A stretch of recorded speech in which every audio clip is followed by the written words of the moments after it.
Bismillahirrahmanirrahim. Welcome to the second lecture of first day of Dr. Riazuddin Memorial School on Physics.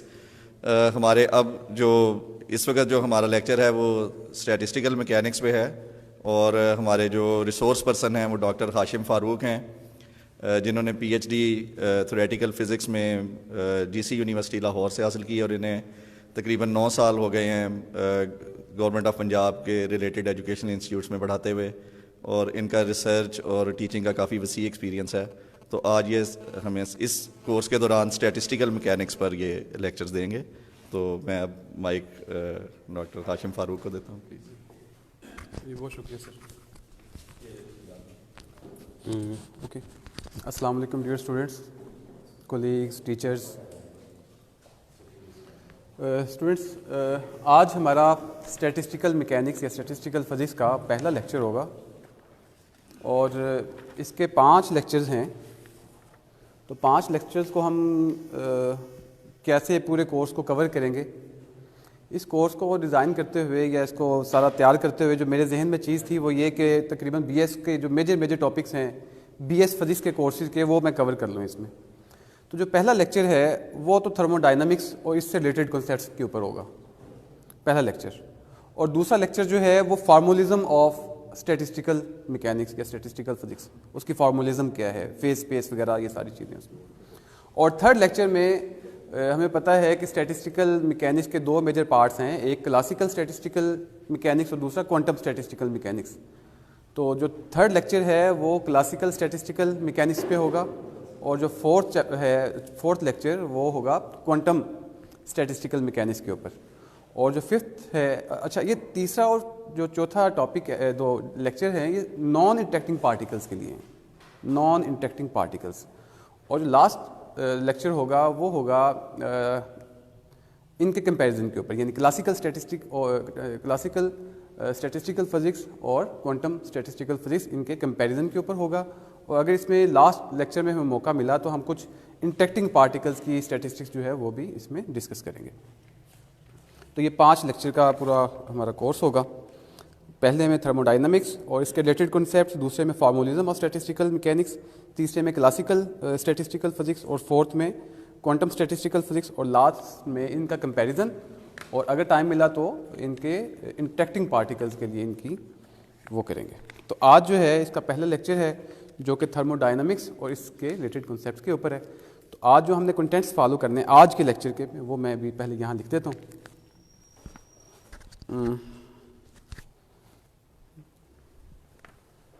Okay,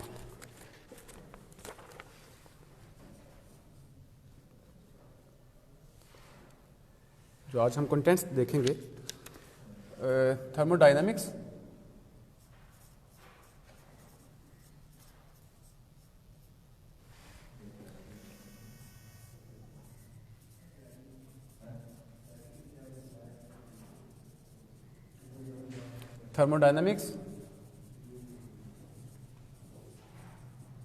and related concepts इस पे है। तो इसका जो point को हम सीरीज को लेके चलेंगे उसमें जो पहला पॉइंट है वो zeroth law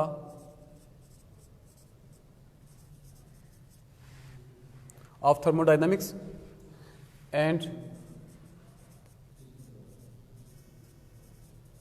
thermal equilibrium.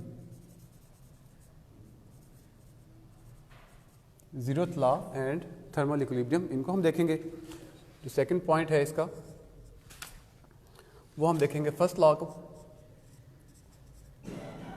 Of thermodynamics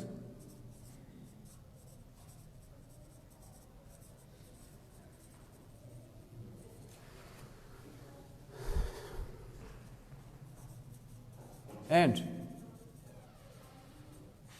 conservation of energy, क्योंकि जो फर्स्ट लॉ है ये एनर्जी की कंजर्वेशन हमें देता है। जो थर्ड पॉइंट है वो हम इसमें देखेंगे कि रिवर्सिबल प्रोसेसेस, रिवर्सिबल एंड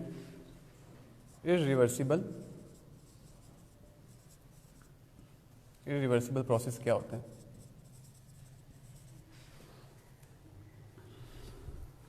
और इसके बाद फोर्थ है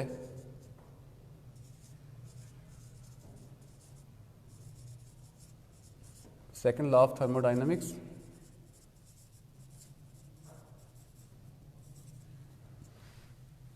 और सेकंड लॉ के साथ जो कॉन्सेप्ट मिलता है वो है इंट्रॉपी का, एंड इंट्रॉपी।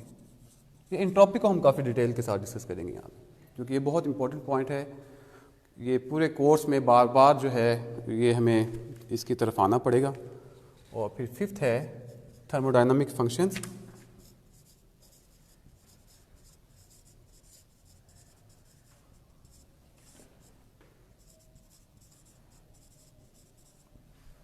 और सिक्स्थ है इसमें स्टेट फंक्शंस।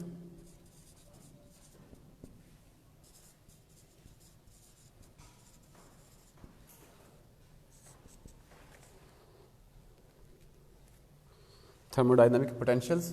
आगे है थर्मोडायनामिक पोटेंशियल क्या होता है।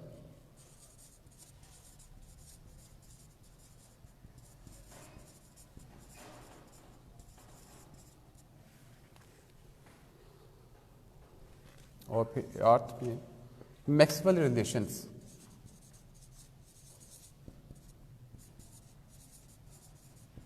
ये मैक्सवेल रिलेशंस हैं, ये मैक्सवेल इक्वेशंस नहीं है जो ईएमटी में हम इस्तेमाल करते हैं, तो लिहाजा इसको ईएमटी वाली मैक्सवेल इक्वेशंस के साथ कंफ्यूज नहीं करना। ये मैक्सवेल रिलेशंस हैं, these are not Maxwell equations of EMT, ये मैक्सवेल रिलेशंस हैं, इनको हम देखेंगे। और फिर कुछ आगे स्पेशल इक्वेशंस हैं। स्पेशल इक्वेशंस जिसमें first and second TDS equation,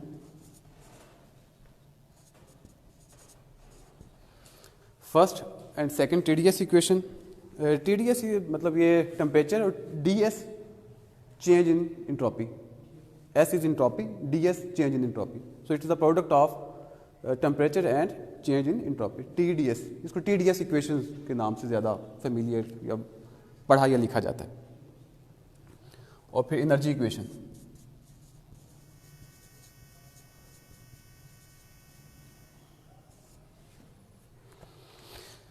और फिर आगे बहुत ही अहम वो है इक्विलिब्रियम। और ये वो पॉइंट है, पॉइंट नंबर 10, इक्विलिब्रियम, जो स्टैटिस्टिकल फिजिक्स की जान है। यानी स्टैटिस्टिकल फिजिक्स या स्टैटिस्टिकल मैकेनिक्स में हम जो सिस्टम्स की स्टडी करते हैं वो डायनामिक सिस्टम्स की नहीं कर रहे होते कि अगर ये सिस्टम इक्विलिब्रियम में आ रहा है, ना बिफोर इक्विलिब्रियम और ना आफ्टर इक्विलिब्रियम। आफ्टर इक्विलिब्रियम का मतलब कि जब वो इक्विलिब्रियम में आ गया है तो फिर सिस्टम जो है वो टाइम इंडिपेंडेंट हो जाता है। तो बिफोर इक्विलिब्रियम क्या हुआ है वो हमारा ज़्यादा कंसर्न स्टैटिस्टिकल फिजिक्स में नहीं है। स्टैटिस्टिकल मैकेनिक्स में हमारा बिफोर इक्विलिब्रियम क्या चीज़ें गुजरी हैं, उसकी हिस्ट्री क्या है, यानी हिस्ट्री, सिस्टम की हिस्ट्री क्या थी, इससे हमारा कोई लेन देन नहीं है। हम उसकी सिर्फ और सिर्फ जो प्रेजेंट स्टेट है, जो प्रेजेंट स्टेट है, जैसे स्टेट फंक्शंस या स्टेट वेरिएबल्स कहते हैं, हम उनको देखते हैं। प्रेजेंट सिचुएशन क्या है उसकी, present state of the system को जो है हम डील कर रहे होते हैं, उसके पास के साथ हमारा ताल्लुक नहीं होता। तो जब हम उसकी प्रेजेंट स्टेट को देख रहे हैं तो वो है फिर इक्विलिब्रियम। जी जी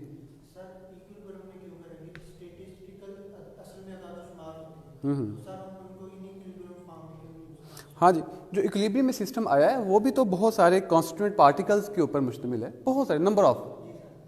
और स्टैटिस्टिकल की फिर हम जब अभी आगे चलेंगे तो हम देखेंगे कि उसमें नंबर ऑफ पार्टिकल्स बहुत ज़्यादा हैं। हम वहाँ कंडीशन लगाते हैं capital N goes to infinity, capital N goes to infinity, and number of particles बेतहाशा है, बहुत ज़्यादा है। तो जब बहुत ज़्यादा हैं तो उनका फिर अगर हम न्यूटोनियन मैकेनिक्स की बात करें तो न्यूटोनियन मैकेनिक्स में फिर जितने पार्टिकल्स हैं उतनी इक्वेशंस हमें चाहिए उसको डिस्क्राइब करने के लिए। तो ये तरीका ठीक नहीं है। यानी जब नंबर ऑफ़ पार्टिकल्स बहुत ज़्यादा हैं, सिस्टम कम्प्लेक्स है, नंबर ऑफ़ पार्टिकल्स बहुत ज़्यादा हैं, अगर n इन्फिनिट हमारे पास नंबर ऑफ़ पार्टिकल्स हैं तो इसका मतलब है कि न्यूटोनियन अप्रोच अगर देखी जाए तो फिर हमें उसके लिए हर पार्टिकल के लिए अलग अलग इक्वेशन ऑफ मोशन चाहिए। लेकिन हम स्टैटिस्टिकल मैकेनिक्स में ये अप्रोच इस्तेमाल नहीं करते। हम जो है वो पूरे सिस्टम को एज अ होल, उसको बल्क में देख रहे हैं, उसकी प्रॉपर्टीज़ को। और जब बल्क में देख रहे हैं तो फिर भी हमें देखना पड़ेगा कि सिस्टम पहले के एक स्टेट में आए तो सही ना। वो जो स्टेट है वो इक्विलिब्रियम स्टेट है, कि जब वो आएगा तो फिर हम उसकी स्टडी कर सकेंगे। और जब सिस्टम इक्विलिब्रियम में आता है तो उसकी तमाम थर्मोडायनामिकल प्रॉपर्टीज़, उसकी बल्क प्रॉपर्टीज़ वो इंडिपेंडेंट ऑफ टाइम हो जाती है। ये बहुत अहम पॉइंट है कि जैसे ही सिस्टम इक्विलिब्रियम में आता है तो वो उसकी प्रॉपर्टीज़ इंडिपेंडेंट ऑफ टाइम हो जाती हैं। ये फिर आगे इसको फिर देखते हैं। अच्छा, जो अब यहाँ पे इक्विलिब्रियम है इसकी टाइप्स हैं थर्मल, मैकेनिकल और केमिकल इक्विलिब्रियम। ये केमिकल इक्विलिब्रियम को बुक्स जो हैं मुख्तलिफ बुक्स में पार्टिकल इक्विलिब्रियम भी लिखा हुआ है, तो एक ही बात है पार्टिकल इक्विलिब्रियम। और अगर कोई ऐसा सिस्टम है जिसमें ये तीनों की तीनों इक्विलिब्रियम मेंटेन हो रहे हैं उसको हम कहते हैं थर्मोडायनामिकल इक्विलिब्रियम।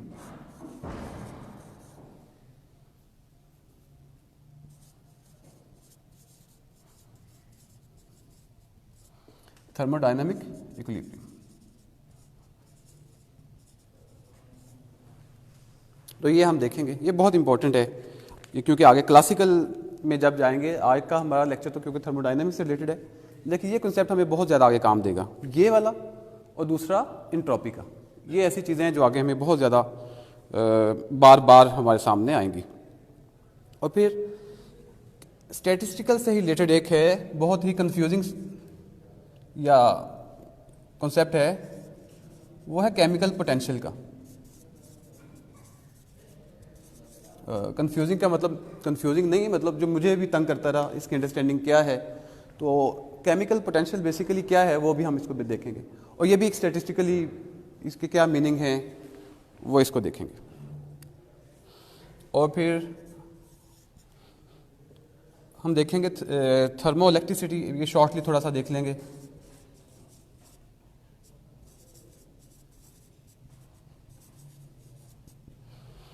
थर्मो इलेक्ट्रिसिटी, और थर्मो इलेक्ट्रिसिटी में जो चीज़ें हैं वो तीन इफ़ेक्ट्स हैं, सीबैक इफ़ेक्ट,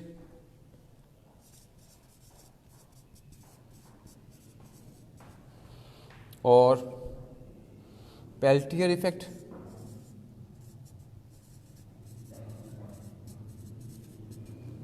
और फिर थॉमसन इफ़ेक्ट।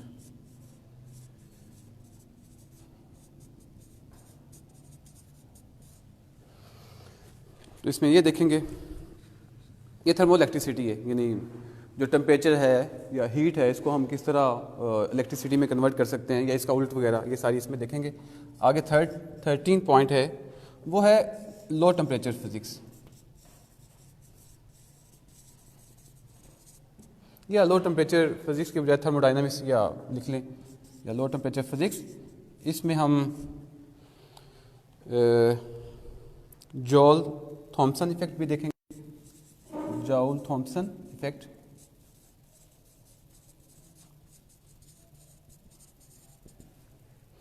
और इसके अलावा थर्ड लॉ ऑफ थर्मोडायनामिक्स।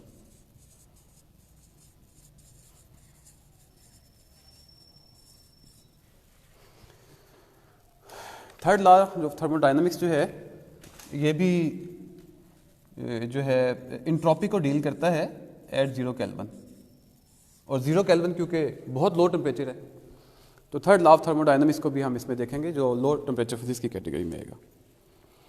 और आगे फिर एंड पे शॉर्टली यहाँ पे बात ख़त्म कर देंगे एक्सटेंसिव एंड नॉन एक्सटेंसिव, या नॉन एक्सटेंसिव को इंटेंसिव भी लिख देते हैं, इंटेंसिव थर्मोडायनेमिक क्वांटिटीज।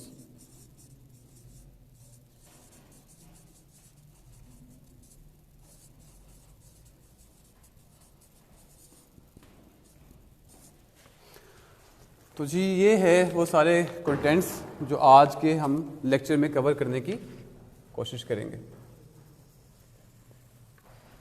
ये आज का लेक्चर होगा हमारा, और कल से फिर हम बाकायदा जो है वो फॉर्मुलिज्म ऑफ स्टैटिस्टिकल मैकेनिक्स इसकी तरफ जाएंगे। तो अब मैं यहाँ पे अब पॉइंट का नंबर देता जाऊँगा और सारी वर्किंग अब इसी बोर्ड पे हम करेंगे जी। इसका जो है पहला जो आज का काम है वो है ज़ीरोथ लॉ। कि ज़ीरोथ लॉ किसे कहते हैं, ज़ीरोथ लॉ ऑफ थर्मोडायनामिक्स क्या है,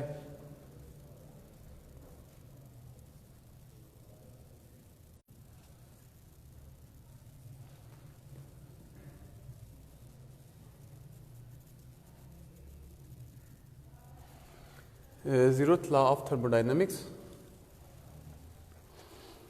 इसमें ये अगर जैसे मैथमेटिक्स में हम कहते हैं कि ए बी के बराबर है, बी सी के बराबर है, तो ए बी सी के बराबर होगा। ये बिल्कुल वही एनालॉजी है। यहाँ भी हम देखेंगे थर्मल इक्विलिब्रियम की बात है कि ए और बी अगर आपस में दो सिस्टम्स अगर थर्मल इक्विलिब्रियम में है और बी सी के साथ थर्मल इक्विलिब्रियम में है, तो फिर लाजमी बात है कि ए और सी भी आपस में थर्मल इक्विलिब्रियम में होंगे।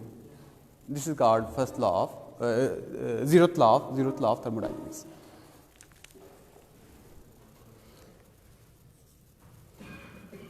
If two systems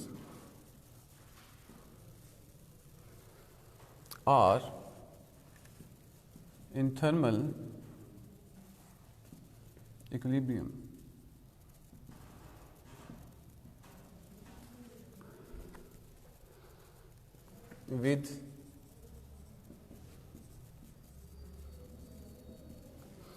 with a third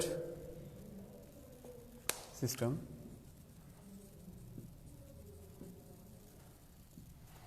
अगर दो आपस में थर्मल इक्विलिब्रियम है और फिर वो थर्ड के साथ इक्विलिब्रियम में है, देन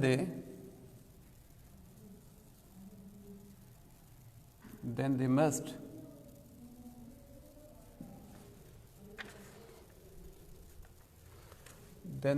be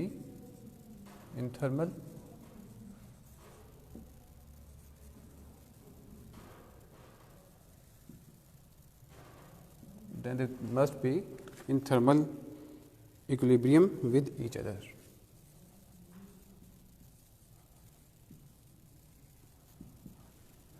इसको हम लिख सकते हैं, अगर हम मैथमेटिकली कहें if A equals to B means A और बी आपस में थर्मल इक्विलिब्रियम और फिर बी इस सी के साथ थर्मल इक्विलिब्रियम में है, then A would also be in thermal equilibrium with C. This is called zeroth law of thermodynamics. अच्छा, अब यहाँ पे जो इक्विलिब्रियम की टाइप्स तो हमने यहाँ देखी हैं कि चार टाइप्स, थर्मल भी, मैकेनिकल भी, केमिकल भी और थर्मोडायनामिक इक्विलिब्रियम, चार उसकी हैं। लेकिन यहाँ पे जो हम इक्विलिब्रियम स्टडी कर रहे हैं वो है थर्मल इक्विलिब्रियम। पहले इसको थोड़ा सा देख लेते हैं।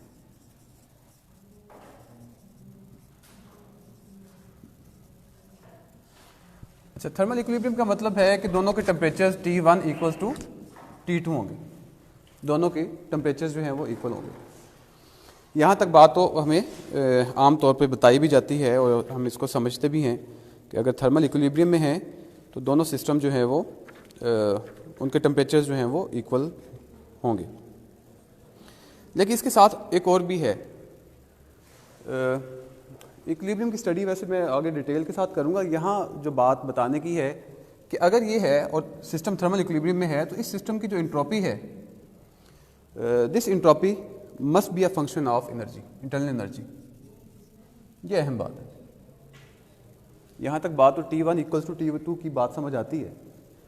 असल बात ये है कि अगर ऐसा है तो सिस्टम की जो इंट्रोपी है it must B function of internal energy, ठीक है। और अगर ऐसा है तो फिर हम ये भी कह सकते हैं कि partial S over partial E, ये भी it must be a function of temperature, और उसको हम लिखते हैं partial S over partial E equals to 1 over T। तो ये तीनों चीज़ें अहम है, ठीक है। यहाँ तक ये काफ़ी बात है। Okay, first law of thermodynamics पे चलते हैं। यहाँ तक जो हमने बात की है वो तकरीबन उस पर हो गई है। आगे है जी सेकंड पॉइंट, वो है फर्स्ट लॉ ऑफ थर्मोडायनेमिक्स।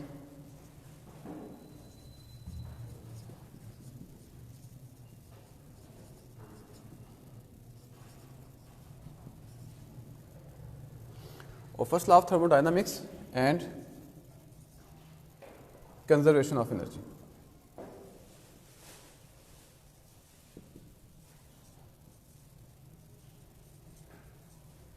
अब हम इस पर बात करते हैं फर्स्ट लॉ ऑफ थर्मोडायनेमिक्स क्या है, और इसकी मैथमेटिकली अगर देखा जाए वो है डेल्टा Q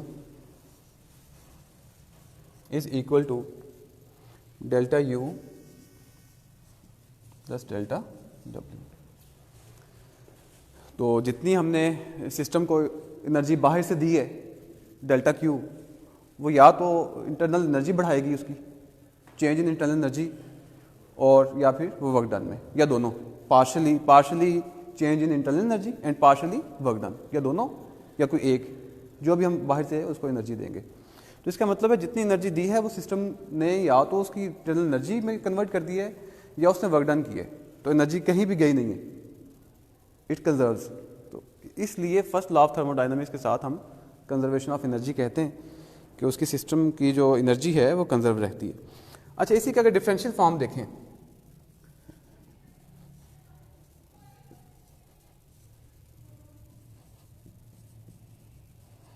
अब मैं इसकी वैसे वो थ्योरेटिकल डेफिनेशन जो है फर्स्ट लॉ ऑफ थर्मोडायनामिक्स की वो नहीं लिख रहा, उसकी मैथमेटिकल लिख दी है, उसकी वजाहत कर दी है मैं काफ़ी इतनी। इसकी जो डिफरेंशियल फॉर्म है, अगर इसको डिफरेंशियल फॉर्म में लिखें तो d Q equals to D you plus d omega d डब्ल्यू, ये इसकी जो है डिफरेंशियल फॉर्म है। और हमें पता है कि इसमें D Q is equal D, हाँ जी, इसमें जो डब्ल्यू है डी डब्ल्यू, इसको हम लिखते हैं D you plus P D V. So ये जो है एक इंपॉर्टेंट इक्वेशन है जो आगे भी हम बार बार इस्तेमाल करेंगे। अच्छा, अब अगली बात ये है कि इसके जो यूनिट्स हैं वो सेम होने चाहिए। The units of these three quantities should be consistent, means जो हम बाहर से इसको एनर्जी दे रहे हैं, जो इंटरनल एनर्जी है या वर्क डन है, तीनों के सेम यूनिट्स होने चाहिए। और वो हम आम तौर पे कौन सा यूनिट यूज़ कर रहे होते हैं, जूल। तो these the units of these three quantities should be consistent. और फिर ये कि first law of thermodynamics, this law is a special form of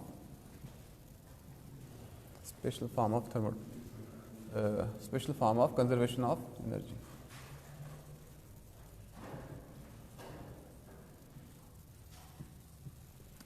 This law is a special form of conservation of energy. तो इसमें हम further देखते हैं इसके दो प्रोसेसेस। इसको हम एक आइसोथर्मल प्रोसेस के लिए,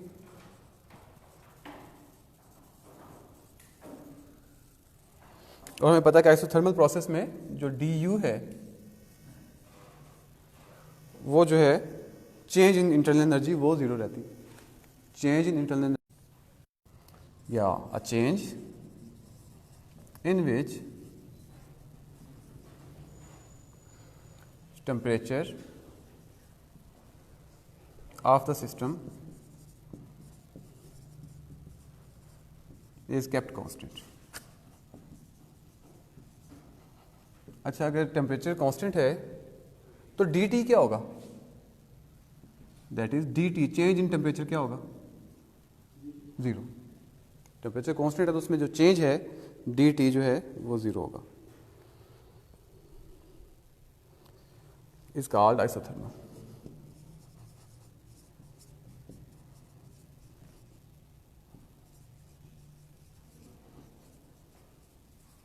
इज कॉल्ड आइसोथर्मल प्रोसेस। और अब ज़रा इसको इक्वेशन में पुट करें, इसको इक्वेशन नंबर 1 कह देते हैं, इस इक्वेशन नंबर 1 कह देते हैं। अब इसको ज़रा पुट करें डी यू को, put D U is equal to 0 in equation 1।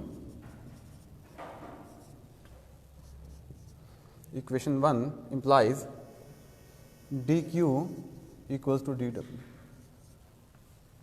जी, तो इसका क्या मतलब है, इसका फिजिकल क्या मतलब है कि जो हमने, हाँ जी, जो हमने उसको एनर्जी दी है सिस्टम को, वो उसके वर्क डन में चेंज हो गया।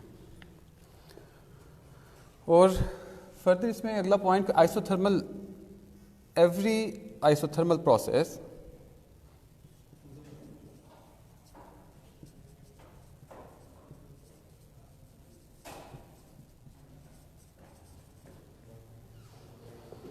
obeys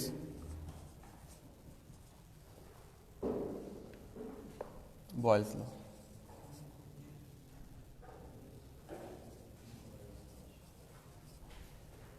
That is product of P and V equals to constant. चलो जी, आगे है एडियाबैटिक प्रोसेस।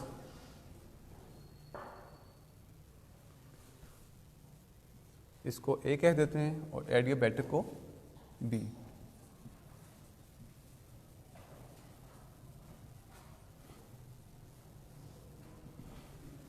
जी, एडियाबैटिक प्रोसेस में हमको बाहर से तो एनर्जी नहीं दे रहे होते, सिस्टम की अपनी एनर्जी होती है, हम बाहर से कोई एनर्जी नहीं दे रहे होते। इसका मतलब है कि इस केस में जो डी क्यू है that is equal to 0।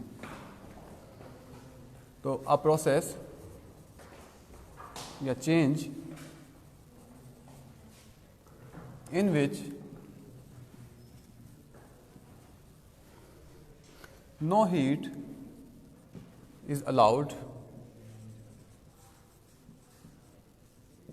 to enter or leave the system.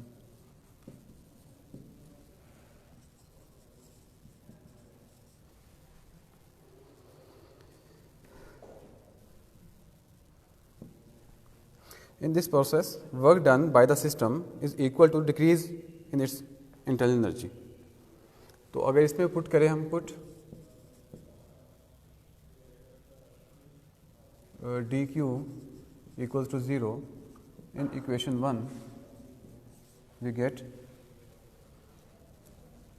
0 equals to du plus dw. It means d of u is equal to minus dw. तो ये इसका रिजल्ट है कि अगर सिस्टम ने वर्क डन करना है तो on the behalf of internal energy होगा, और अगर आप ये साइन इधर लगाना चाहते हैं इधर लगा लें, इसको ख़त्म कर दें, तो एक ही मतलब है, आप किसी एक तरफ जो है वो नेगेटिव साइन आपको लगाना पड़ेगा।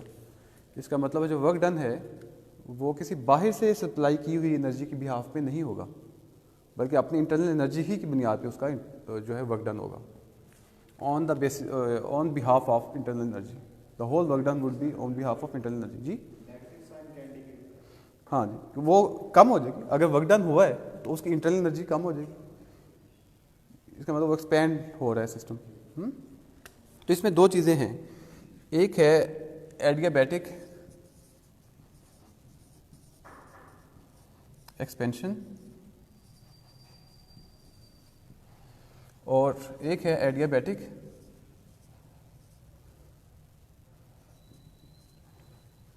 कंप्रेशन।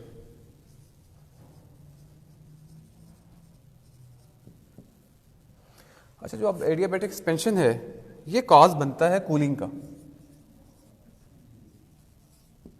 कि सिस्टम कूल हो जाता है, और जो कंप्रेशन है इसके नतीजे में हीटिंग जो है, हीटिंग इफेक्ट जो है वो प्रोड्यूस होता है। तो सिस्टम की कूलिंग जो है ये इंपॉर्टेंट है, क्योंकि आगे हमने थोड़ा सा लो टेम्परेचर फिजिक्स को भी देखना है।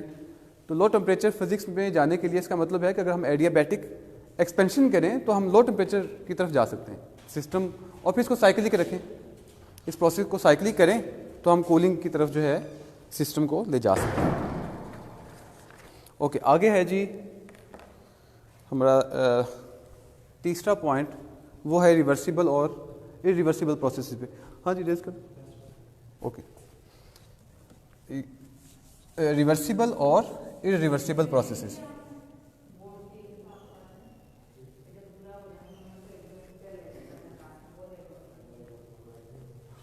ओके, आगे जो है वो रिवर्सिबल और इरिवर्सिबल प्रोसेसेस हैं, इसको देखते हैं। रिवर्सिबल प्रोसेसेस वो है कि जिनमें वर्क डन जो है वो पाथ पे डिपेंड नहीं करता, और उसको वर्क डन आप एक पाथ से ले लें या दूसरे पाथ से ले लें, दोनों की मैग्नीट्यूड वर्क डन की वो इक्वल आती है, और जब इक्वल आती है तो जो उसका वर्क डन चेंज है वो ज़ीरो हो जाता है।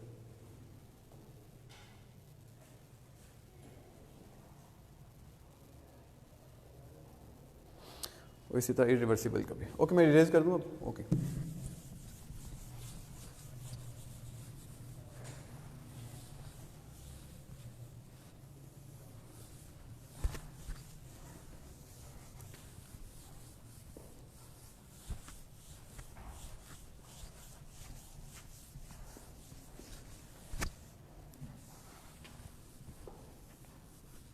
ओके, अब जो है इसको इंस्ट्रक्शंस के मुताबिक इसको 2 कर दें। बोर्ड चले जी जी डिफरेंशियल फॉर्म चेंज देती है ना हमें जी, चेंज देती है, स्मॉल चेंज।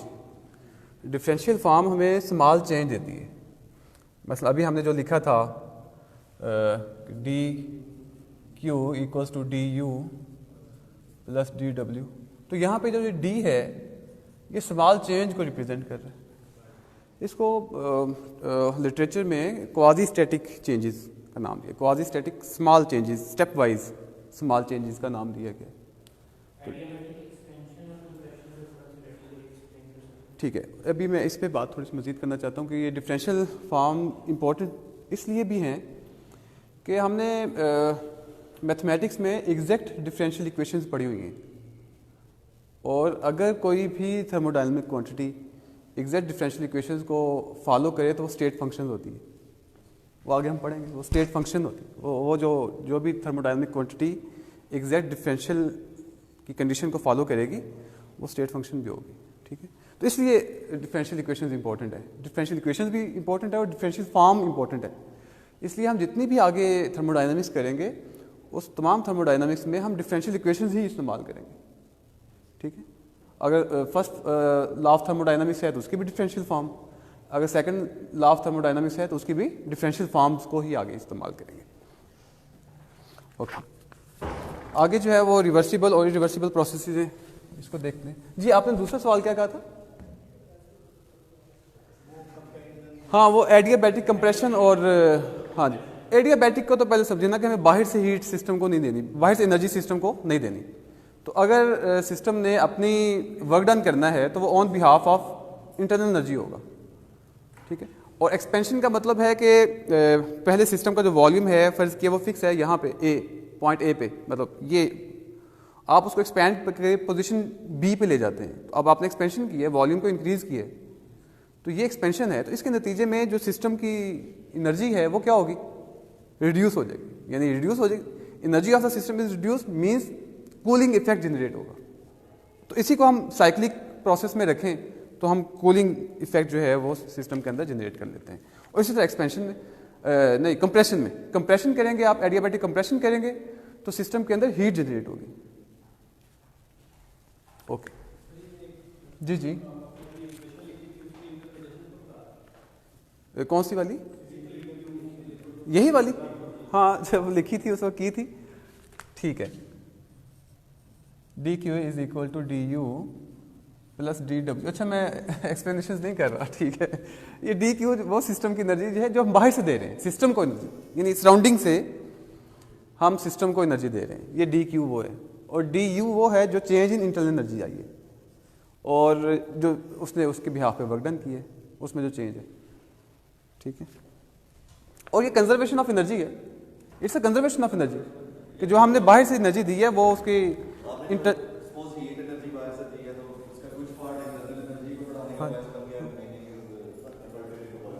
और फिर ज़रूरी नहीं कि जो आपने जो बाहर से एनर्जी दी है वो partially increase in internal energy और partially increase in work done करे। वो दोनों में से ज़ीरो किसी को भी कर सकती है, यानी वो इंटरनल एनर्जी अगर ज़ीरो हो जाती है तो सारी वर्क डन में भी कन्वर्ट हो सकती है, और इसी तरह वर्क डन ना करे तो सारी इंटरनल एनर्जी में भी कन्वर्ट हो सकती है। तो it's conservation of energy. First law of thermodynamics deals with the conservation of energy. जी जी,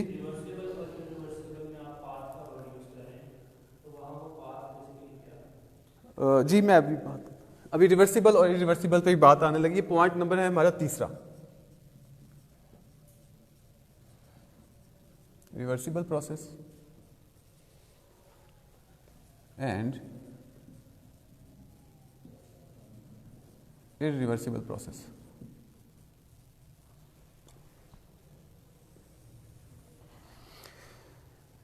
तो इसमें सबसे पहले रिवर्सिबल देख लें।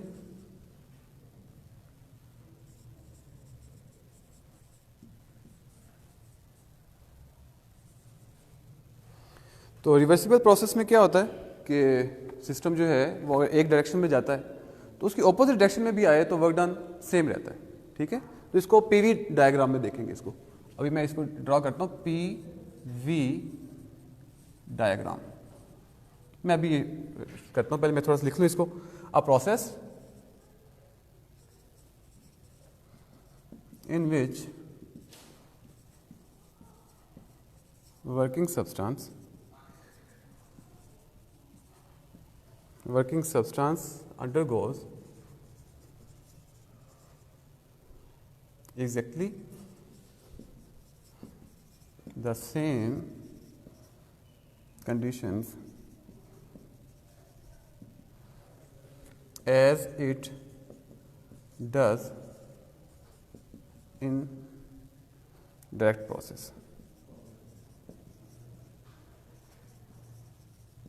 In which substance undergoes exactly the same conditions as it does in direct process.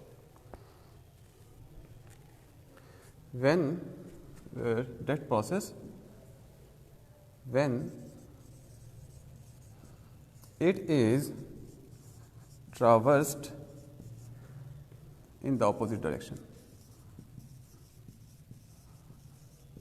यानी अपोजिट डायरेक्शन में भी हम उसे लेके जाएं सिस्टम को, तो वो वही वर्क डन करे। तो इस केस में जो वर्क डन है that is equal to P V is zero है। Work done equal to P V is zero in reversible process. तो इसको डायग्राम में आप देखते हैं कि इसके लिए अगर साइक्लिक के लिए यानी साइक्लिक या रिवर्सिबल के लिए हम अगर डायग्राम बनाएं, इस तरफ P और इस तरफ V लें, इस कॉल्ड PV डायग्राम, और हम दो पॉइंट्स ले लें, एक ये और एक ये, तो अगर हम इस डायरेक्शन में लेके जाते हैं और इसमें वर्क डन होता है और इससे फिर वापसी पे इस डायरेक्शन में वर्क डन होता है, तो दोनों वर्क डन जो हैं वो इक्वल होंगे। इसको अगर मैं पॉइंट A, इसको पॉइंट B, तो work done from point A to B, उसकी जो भी मैग्नीट्यूड आए, यानी अगर PV आती है तो इसी तरह work done from point B to A, ये भी PV आएगी। And both the work dones are point AB, WAB is equal WBA, वो दोनों आपस में इक्वल होंगे। तो ये रिवर्सिबल प्रोसेस का केस है। और इसकी एग्जांपल्स क्या हैं रिवर्सिबल प्रोसेस की? आइसोथर्मल प्रोसेस एग्जांपल्स इसकी, इसमें है आइसोथर्मल प्रोसेस,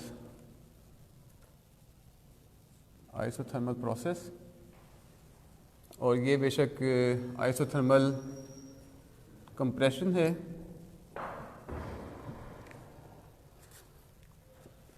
या एक्सपेंशन है, दोनों। और इसी तरह इसकी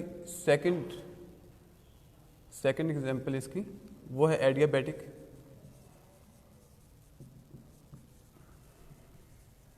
और एडियाबैटिक प्रोसेस में बेशक कंप्रेशन है या एक्सपेंशन है। और फिर तीसरी एग्जांपल इसकी melting of ice into water at 0 degree Celsius, and again इसका रिवर्स, यानी freezing of water into ice eight same temperature. तो इस केस में क्या होगा, वो बाहर से एनर्जी लेगा या बाहर से अपनी एनर्जी सराउंडिंग को दे देगा या उससे ले लेगा। और इन दोनों केसेस में जो प्रोसेस है वो रिवर्सिबल प्रोसेस है। आगे है इसी का इरिवर्सिबल प्रोसेस, इसको मैं A कह देता हूँ और इसको B। आगे है irreversible process.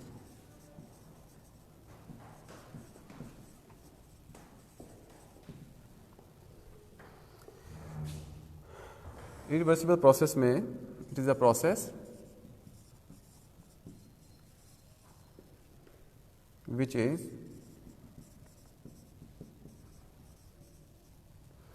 when traversed in the opposite direction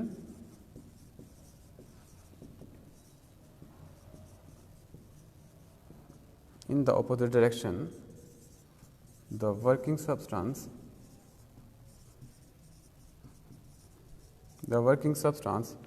does not undergo same conditions as in the direct process.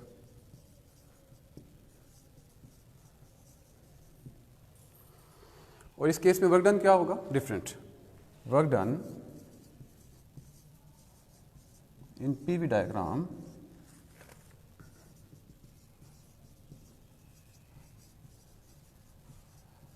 would not be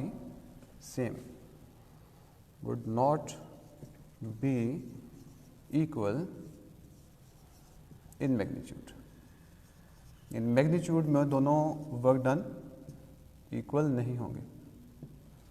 that is, इसकी पीवी डायग्राम ड्रॉ करते हैं. अगर हमारे पास इस तरफ V है, इस तरफ P है, और वही दो पॉइंट्स हैं हमारे पास जो हमने इस वाले केस में लिए थे, पॉइंट A और पॉइंट B, और इसका हम पाथ बना लेते हैं.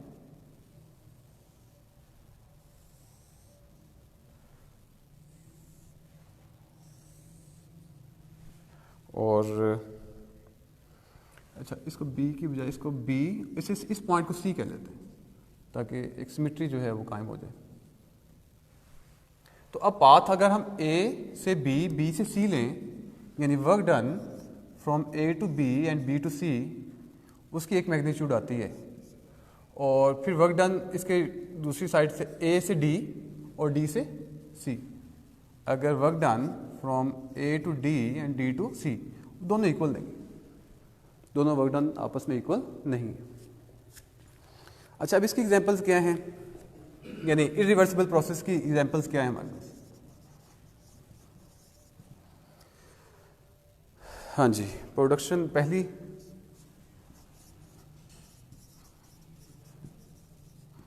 Production of heat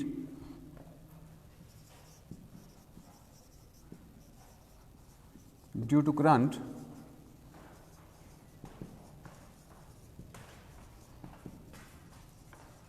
passing through a wire या conductor.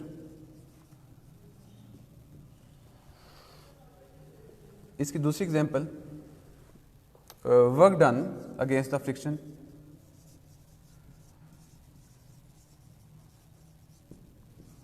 Work done against friction.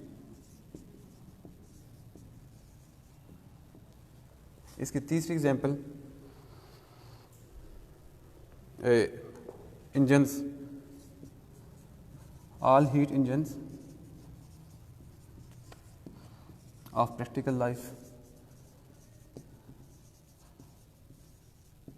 जितने भी हमारे प्रैक्टिकली हीट इंजन्स हैं, मोटरसाइकिल का, गाड़ी का, जहाज़ का, वटेवर, जितने भी हीट इंजन्स हैं, वो सारे के सारे इरिवर्सिबल प्रोसेस को फॉलो करते हैं. जी, अब आपने जो सवाल किया था ये कि वो पाथ से क्या मुराद है, तो पाथ से मुराद ये पीवी डायग्राम है. पीवी डायग्राम में कि आप पाथ ए से बी को फॉलो कर रहे हैं, बी से ए को, तो रिवर्सिबल के केस में ये दोनों बराबर वर्क डन होंगे, जबकि इरिवर्सिबल के केस में दोनों वर्क डन बराबर नहीं है. तो इसका पाथ ये होगा ए बी सी, और दूसरे में ए डी सी. हाँ जी, हाँ जी, पीवी डायग्राम, प्रेशर और वॉल्यूम, पीवी डायग्राम. हाँ जी,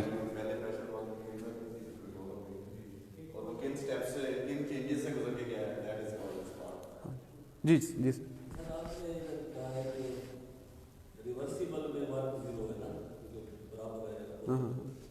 चेंज इन वर्क डन बल जीरो हो जाएगा. दोनों बराबर होंगे तो उनका आप चेंज लेंगे तो वो जीरो हो जाएगा.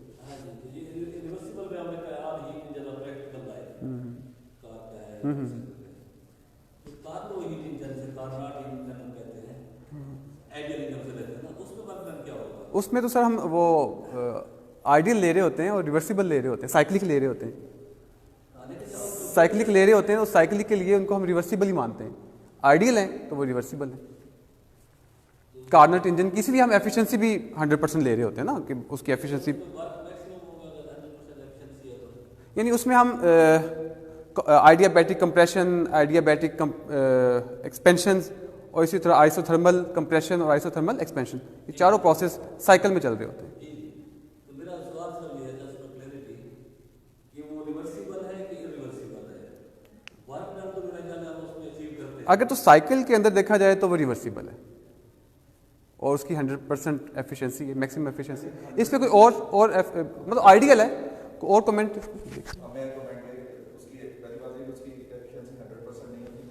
मैक्सिमम होती है, ठीक है।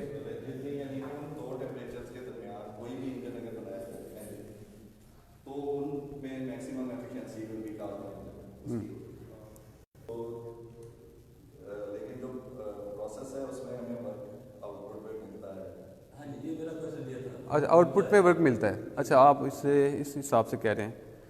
हाँ, मैंने इस पे भी नहीं, इस पे भी मैंने वर्क डन तो लिया है कि वर्क डन तो होगा। वो असल में इक्वल है ना, फिर इसको कैंसिल हो जाता है, इससे मीनिंग ये समझाता है। अच्छा, एक डायरेक्शन में अगर फॉलो ठीक है। अच्छा, मेरे ख्याल में मैं जो चेंज ले रहा हूँ वो शायद जीरो कह रहा हूँ, लेकिन दोनों के केसेस में वर्क डन होगा और इक्वल होगा, मेरा ख्याल है दोनों में होगा और इक्वल होगा, और इसी वजह से हमें आउटपुट में शायद वर्क डन मिल रहा है। जी जी जी, नेचुरल प्रोसेसेस सारे तकरीबन इरिवर्सिबल हैं। नेचुरल प्रोसेसेस सारे जो हैं वो इरिवर्सिबल ही हैं।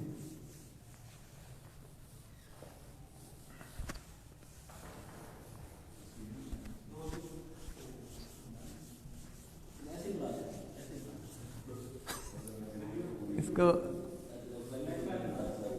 नेक्स्ट स्लाइड पे बना लें। जी जी, साइक्लिक प्रोसेस रिवर्सिबल ही होता है। साइक्लिक और रिवर्सिबल एक ही है, मेरा ख्याल कोई फर्क नहीं है। सॉरी, टर्म्स के मीनिंग में दोनों इक्वल है। ये तीसरा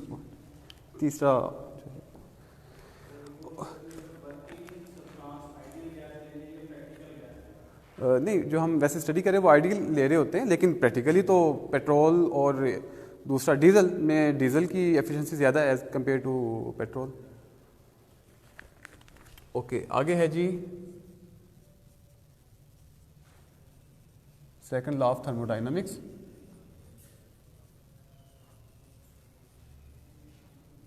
और सेकंड लॉ ऑफ थर्मोडायनामिक्स जो है ये कनेक्टेड है एंट्रोपी के साथ, और एंट्रोपी है यहाँ पे, ये है पॉइंट नंबर 4, ये है point number 4।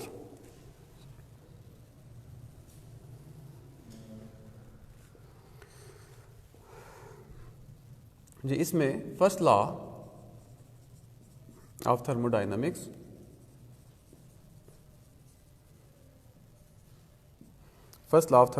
claims that heat energy can be converted into mechanical work.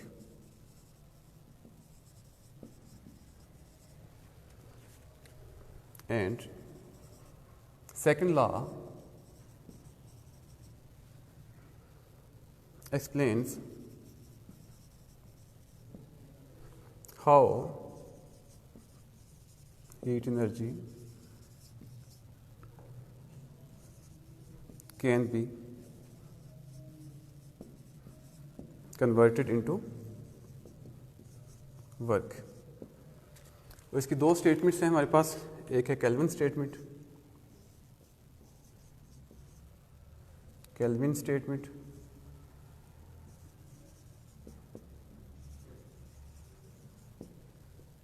और दूसरी है Clausius statement.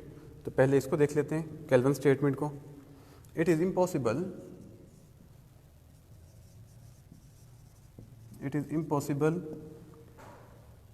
to construct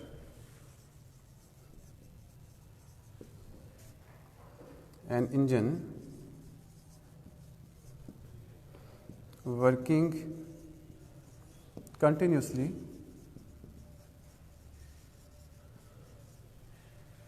in a cycle which takes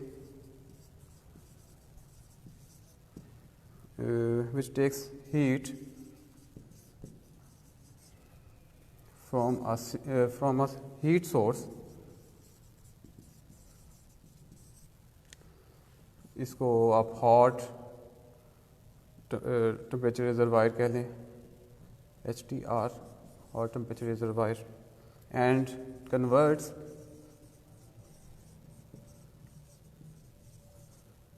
whole of it into useful work without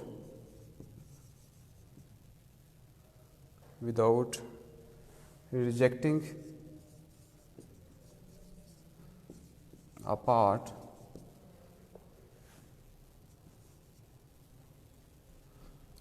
of heat into sink या low temperature reservoir. अब इसकी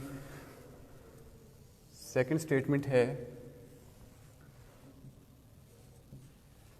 वो Clausius statement.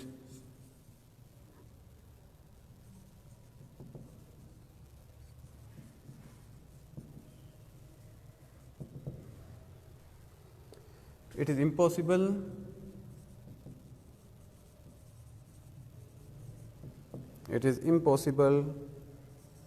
to cause heat to flow from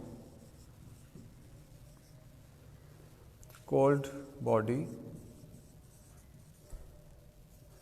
to hot body without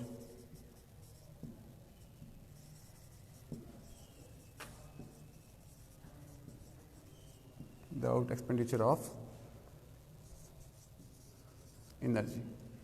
यानी naturally तो heat का जो flow है वो हॉट बॉडी से कोल्ड बॉडी की तरफ है, और अगर आप चाहते हैं कि वो कोल्ड बॉडी से हॉट बॉडी की तरफ जाए तो आपको वर्क डन करना पड़ेगा, बाहर से वर्क डन हमें करना पड़ेगा। ये दोनों स्टेटमेंट्स हैं।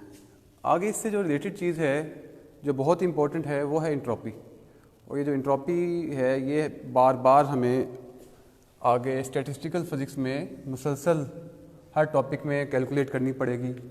अगर कैनोनिकल इंसेंबल है तो उसमें भी हमें इंट्रोपी कैलकुलेट करनी है, माइक्रो कैनोनिकल इंसेंबल है तो उसमें भी हमने इंट्रोपी कैलकुलेट करनी है, और फिर इक्विलिब्रियम स्टडी करना है तो किस इक्विलिब्रियम में इंट्रोपी किस चीज़ का फंक्शन है, किस इंटरनल एनर्जी का या प्रेशर का या किस चीज़ का, तो वो भी हमने बार बार स्टडी करनी है। तो इसके ऊपर जो है डिटेल से बात करते हैं।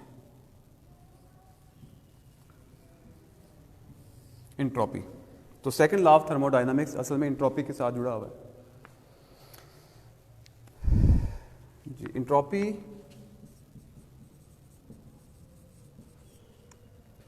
इसको एस से, थर्मोडायनामिक जो इंट्रोपी है हम उसको एस से रिप्रेजेंट करते हैं, जो स्टैटिस्टिकल इंट्रोपी है उसको हम इस सिग्मा से जाहिर करते हैं। तो यहाँ पे क्योंकि हम थर्मोडायनामिक इंट्रोपी की बात कर रहे हैं तो इसलिए एस यूज़ कर रहे हैं। Entropy S is an intrinsic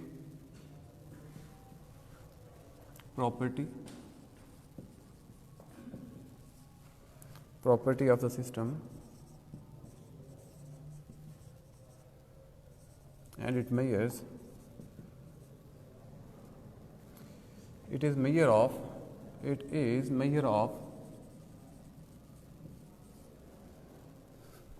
the unavailability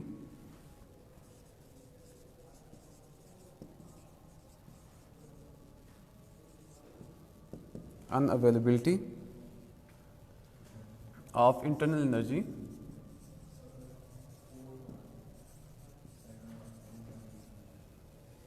energy from the system.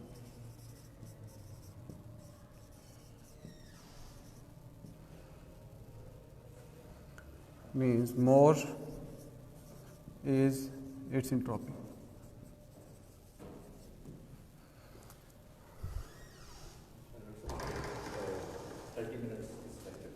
Thirty minutes रहते हैं। इसका मतलब मुझे लिखना कम करना पड़ेगा और मैथमेटिकल स्टेप्स की तरफ ज़्यादा जाना पड़ेगा। ठीक है, अच्छा जी, आगे फिर इसको हम इंट्रोपी को मैथमेटिकली देखते हैं। मैथमेटिकली हम इसको Q/T की फॉर्म में लेते हैं और यहाँ पे जो Q है ये हीट अब्जॉर्ब हुई है या रिलीज़ हुई है एट टेम्परेचर T, और इसकी भी अगर हम डिफरेंशियल फॉर्म लिखें या चेंज की फॉर्म में लिखें तो ये dQ/T है।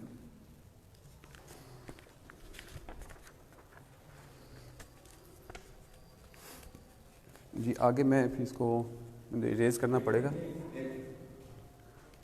ये स्लाइड नंबर 3, इसके बाद स्लाइड नंबर 4 पे जाते हैं। और अब मैंने इसके बाद अब राइटिंग में टाइम लग रहा है, इसके बाद ना अब मैथमेटिकल स्टेप्स की तरफ आता हूँ और डिफरेंशियल इक्वेशन जो बनानी है, डिफरेंशियल फॉर्म्स, उसकी तरफ आता हूँ, क्योंकि वो आगे स्टैटिस्टिकल में हमने बार बार यूज़ करनी है और ये राइटिंग से मैं अवॉइड करूँगा, इसको थोड़ा सा बयान कर दूँगा बस। जी इरेज कर दूँ।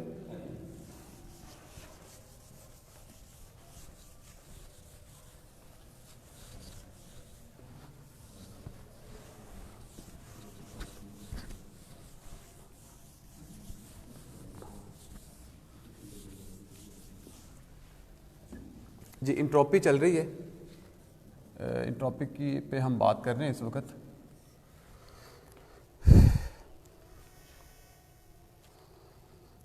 तो इसमें पहला पॉइंट तो इंट्रोपी के सेंस में ये है, पॉइंट नंबर 1, कि हम इंट्रोपी की जो एब्सोल्यूट वैल्यू है S, उसमें इंटरेस्टेड नहीं है। हम उसकी जो चेंज है, चेंज इन इंट्रोपी, हम उसमें इंटरेस्टेड हैं। We are interested in DS, S की बजाय DS में। पॉइंट नंबर 2, जितने भी रिवर्सिबल प्रोसेसेस हैं उसमें जो चेंज इन इंट्रोपी है वो ज़ीरो है, यानी उसमें इंट्रोपी कांस्टेंट है लेकिन चेंज इन इंट्रोपी वो ज़ीरो है। और जो इरिवर्सिबल जितने भी प्रोसेसेस हैं उसमें इंट्रोपी इंक्रीज़ करती है। ठीक है, और 2 पॉइंट्स का हम लें, Q2 यानी अगर हम इरिवर्सिबल की बात करें, इरिवर्सिबल की इंट्रोपी की बात करें, यानी Q2/T2 माइनस Q1/T1, तो ये सारा जो है इसका आंसर जो है greater than 0। It means change in entropy जो है वो बढ़ रही। इसका मतलब ये है कि चेंज इन इंट्रोपी जो है वो इंक्रीजिंग है। चेंज इन इंट्रोपी इरिवर्सिबल के केस में बढ़ रही है। फिर तीसरी बात है इसकी additive property. Additive property of the entropy वो है कि हमारे पास अगर एक सिस्टम है, उसके 2 हम कंपार्टमेंट बनाते हैं, तो S1 जो है और S2, एक इंट्रोपी S1 है दूसरे की S2 है, तो टोटल इंट्रोपी जो है वो दोनों का सम होगा। और इसी तरह इसकी डिफरेंशियल फॉर्म में भी ऐसे ही होगा, DS = DS1 + DS2। और अगर हम स्टैटिस्टिकल इंट्रोपी की फॉर्म में भी लिखें, जो कि स्टैटिस्टिकल इंट्रोपी की फॉर्म में ये सिंबल इस्तेमाल किया जाता है, तो वो भी एडिटिव होगा। ये ऊपर ये साइन है इसका, ठीक है जी, तो वो भी एडिटिव होगी।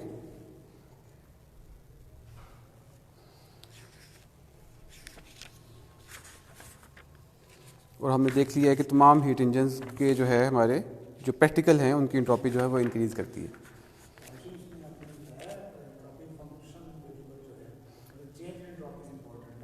हाँ, सबसे पहली बात ये की है कि हम इंट्रोपी की absolute value, yes, absolute value जो है वो हमारे लिए अहम नहीं है। हम चेंज इन इंट्रोपी की बात करते हैं, यानी ये जो S लिखा हुआ है या ये S1 लिखा है, ये S2 हमारे लिए इतनी इंपॉर्टेंट नहीं है जितना change in entropy in the first compartment and change in entropy of the second compartment अहम है, या टोटल इंट्रोपी के अंदर जो चेंज आ रही है। So change in entropy is more important than its absolute value. हाँ जी, वो सिस्टम की डिसऑर्डर भी है, या और इसी तरह सिस्टम का जो डिसऑर्डर है वो भी इंट्रोपी है। सिस्टम से जो एनर्जी की अनअवेलेबिलिटी है to do some work, mechanical work or non mechanical work, उसको भी हम इंट्रोपी कहते हैं। Disorder of the system, non availability of the energy to do some mechanical work, वो भी इंट्रोपी है। और इसका हम देखते हैं कि अगर हम सोर्स और सिंक को, सोर्स का टेम्परेचर हायर है as compare to sink temperature, इन दोनों को मिक्स कर दे तो इंट्रोपी पे क्या इफेक्ट आता है। ठीक। जब मैं किसी फिनोमेना को ऑब्जर्व कर रहा हूं, टाइम जीरो पे मैं कहूंगा एंट्रोपी है, उसके बाद जो चेंज आती है दैट इज इंपॉर्टेंट, पहले क्या थी बात है। हाँ जी, दोनों को चेंज, दोनों पॉइंट्स के ऊपर या दो टाइम दो ले लें, दो पॉइंट डिफरेंट ले लें, स्पेशली चेंज ले लें या टेम्पोरली चेंज, दोनों के केस में जो चेंज इन एंट्रोपी है वो इंपॉर्टेंट है। उसकी एब्सोल्यूट वैल्यू एक पॉइंट पे या एक टाइम पे इंपॉर्टेंट नहीं है। ये भी है कि एंट्रोपी जो है ना स्टेट फंक्शन है, तो आपके पास एक फिनोमेना हो रहा है ना, तो उसका एक पॉइंट है, अब उस पॉइंट के ऊपर मैं एंट्रोपी की बात नहीं कर सकता, वो point described by the entropy as a function of Q and D and so on, state variable. जी, मैं स्टेट में जो चेंज है दैट इज इंपॉर्टेंट। अब ये जो टर्मिनोलॉजीज आप इस्तेमाल कर रहे हैं मैं भी कर नहीं रहा, क्योंकि वो आगे आ रही हैं। स्टेट फंक्शन क्या है, थर्मोडायनामिक फंक्शंस क्या है, वो ज़्यादा क्लियर हो जाएंगी। ठीक है, क्योंकि आगे है, इसके बाद हमने थर्मोडायनामिक फंक्शंस देखने हैं, स्टेट फंक्शंस देखने हैं, थर्मोडायनामिक पोटेंशियल, ये सारी चीज़ें देखनी है, तो उसमें ये चीज़ क्लियर हो जाएगी। अब आपने स्टेट फंक्शन का टर्म इस्तेमाल की है और वो अच्छी भली टेक्निकल है, टेक्निकल टर्म है। ओके जी, आगे है इक्विलिब्रियम।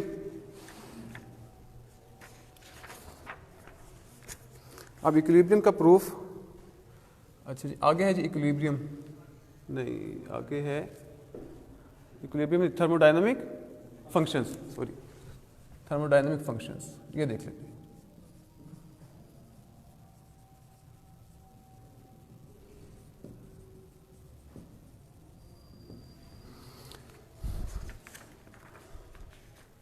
जो थर्मोडायनामिक फंक्शंस हैं इनकी तादाद हमारे पास 8 है। There are total 8 thermodynamic functions, और वो कौन कौन से हैं? वो है pressure, volume, temperature, internal energy U, या इसको वाज़गात में E से भी शायद रिप्रेजेंट करूं, और इंट्रोपी S, और इंथाल्पी, इंथाल्पी को H से, हेल्महोल्ट्ज़,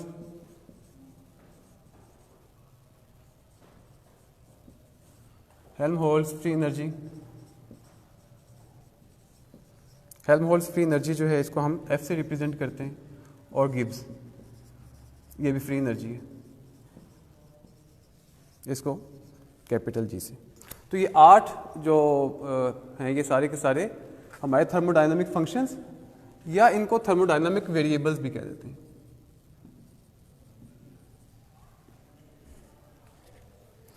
और इनको फंक्शंस और वेरिएबल में क्या फ़र्क है कि मसला हम कह सकते हैं कि ये जो पहले ये वाले हैं कि जिनको हम दूसरे की टर्म के फंक्शन के तौर पे इस्तेमाल नहीं करते, उनके लिए हम वेरिएबल की टर्म इस्तेमाल कर लेते हैं, और फंक्शन का कि हम f को in term of internal energy, temperature, volume, pressure के फंक्शन के तौर पे इस्तेमाल करते हैं। तो ये वाली क्वांटिटीज़, यानी ये वाली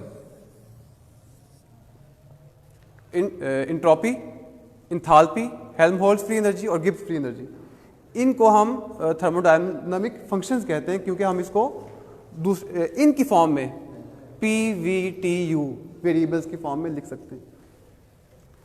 इनको देख लेते हैं कि सबसे पहले इंथाल्पी है H equals to U plus PV, ये इंथाल्पी है, और Helmholtz free energy F is equal to U minus TS, ये है, और गिब्स फ्री एनर्जी है, गिब्स फ्री एनर्जी ये है G equals to H minus TS, या F प्लस PV। तो ये गिब्स फ्री एनर्जी, और ये गिब्स फ्री एनर्जीज क्या होती हैं? फ्री एनर्जी की डेफिनेशन क्या है, या फ्री एनर्जी हम किसे कह रहे होते हैं? कि अगर उसकी सिस्टम की कैपेबिलिटी कि वो कोई मैकेनिकल वर्क कर सके, इस कैपेबिलिटी को हम सिस्टम की फ्री एनर्जी कह रहे होते हैं, और वो इन तमाम फॉर्म में इंथाल्पी, हेल्महोल्ट्ज़ या गिब्स की फॉर्म में निकलती हैं। नहीं, ड्राइव ये हैं, ये उनकी बेसिक डेफिनेशन ही है। यानी अब हम यहाँ से आप फंक्शन समझ सकते हैं ना कि थर्मोडायनामिक फंक्शन से मुराद वो यहाँ पे H है कि जो कि इंटरनल एनर्जी और इसी तरह प्रेशर और वॉल्यूम की फॉर्म में लिखा हुआ है। या इसका आप डिफरेंशियल लें तो आपको डिफरेंशियल से पता चल जाएगा कि H जो है वो किसका फंक्शन है। चले मैं इसको थोड़ा सा करके दिखाता हूँ। मसला हम यहाँ पे DH लें ज़रा, तो that is DU plus PdV plus VdP। तो जब मुझे बताएं अब किसका फंक्शन है ये, DU का, DV का, DP। इसका मतलब है H is a function of U, V and P। So enthalpy is a function of internal energy, volume and pressure. इसी तरह ज़रा इसको आप इसका डिफरेंशियल लें, D of F is equal to D of U minus T of DS minus S D of T। तो अब ये किसका फंक्शन है, U, S और सो F is a function of U, S and T। ठीक है। इसी तरह आप गिब्स का लें तो गिब्स फ्री एनर्जी में आपको या तो H पुट करें यहाँ पे या फिर F को, किसी एक को पुट करके आप उसका लें। चले मैं H को पुट कर दूं यहाँ पे, H है हमारा U plus PV minus TS, ये G आ गया। चलें अब इसका डिफरेंशियल लें जी, DG is equal to DU plus PdV plus VdP minus TdS minus SDT। इसमें कोई चीज़ कैंसिल हो रही है, चेक करें।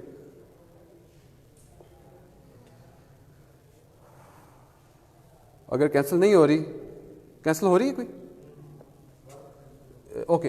अब देखें ज़रा इसको कि ये U, V, P, S और T का फंक्शन है। सो G is a function of U, V, P, S, T। So Gibbs is a function of these thermodynamic variables. Second law को यूज करके ना वो वर्क एनर्जी और टेम्परेचर का calculation है, उससे आप एलिमिनेट कर सकते हैं दो वेरिएबल्स। हाँ, मजीद आप एलिमिनेट अगर कर सकते हैं इंट्रॉपी की इक्वेशन को यूज़ करके और फर्स्ट लॉ की डिफरेंशियल फॉर्म को इस्तेमाल करके और इंट्रॉपी की सेकंड फॉर्म को इस्तेमाल करके, तीन रह जाएंगे शायद। ओके ओके जी, आगे। अभी हमारे पास कितना टाइम है? अभी हमारे पास 20 मिनट्स। ठीक है।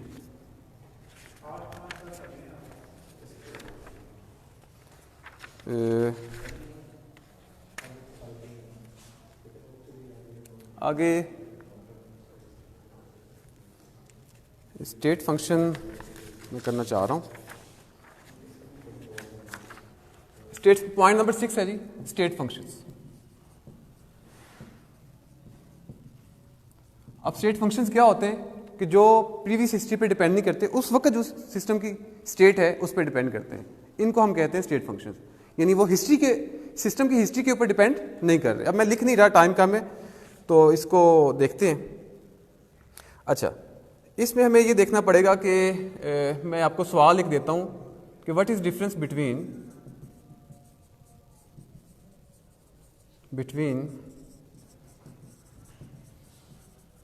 State variable and state function.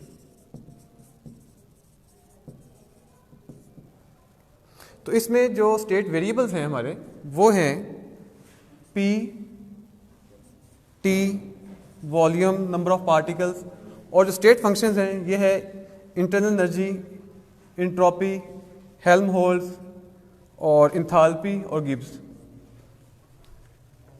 और ये क्यों है, ये स्टेट फंक्शंस क्यों है? क्योंकि ये मैं एक सेंटेंस लिख रहा हूं, every state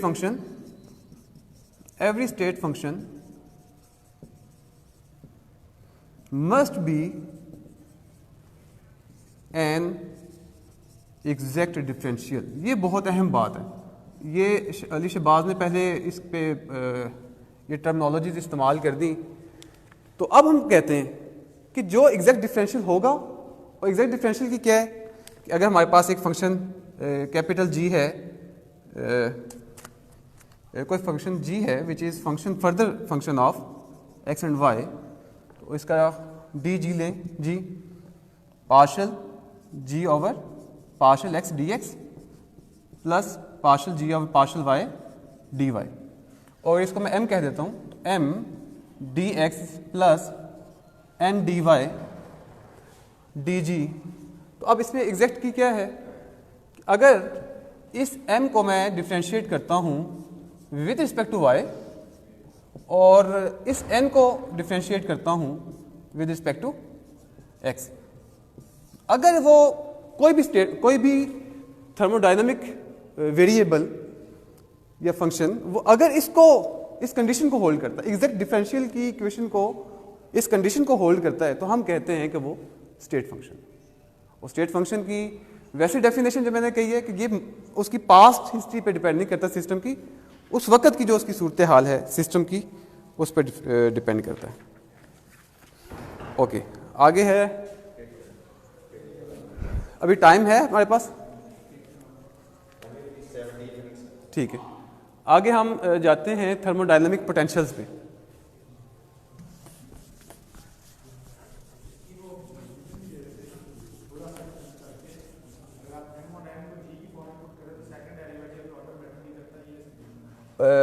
second order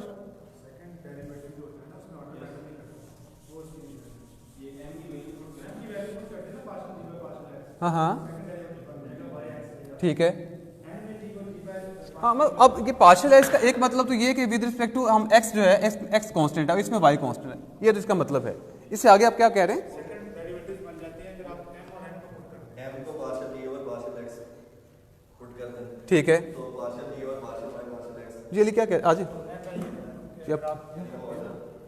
partial square by partial y of partial x of ठीक है, is equal to पार्शियल, हाँ ठीक है, अच्छा m और n की क्योंकि वो मैथमेटिकली सेकंड डेरिवेटिव्स जो होते हैं वो दोनों बराबर होंगे, तो फिर ये तो एनालिटिक फंक्शन बन, यही कंडीशन एनालिटिक हाँ ओके ओके हाँ एग्जैक्ट डिफरेंशियल है। एग्जैक्ट डिफरेंशियल की एक तो ये कंडीशन ठीक है, ये भी कंडीशन है, लेकिन आप इसको मजीद एक स्टेप पे मजीद आप डेरिवेटिव ले लेंगे तो ये दोनों इक्वल आएंगे, और ये अगर ऐसा है तो फंक्शन ये जी जो है एनालिटिक फंक्शन है, ये फिर यहाँ तक बात नहीं खत्म होगी, फिर ये हम कहेंगे कि ये एनालिटिक फंक्शन है।